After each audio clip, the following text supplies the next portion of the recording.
ब्रह्मरूपमादिमध्यशेष सर्वभाषकम् भावषट्कहीनरूपनित्यसत्तमध्ययम्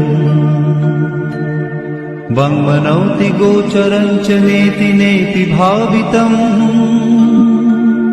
तं नमामि देवदेव रामकृष्णमीश्वरम् आदितेयविहरं शूरारिदैत्यनाशकम् साधुशिष्टकामदं महीषुहारहारकम् सत्मरूपतत्त्वं युगे युगे च दर्शितम् तं नमामि देवदेव रामकृष्णमीश्वरम् सर्वभूतसर्गकर्मसूत्रबन्धकारणम्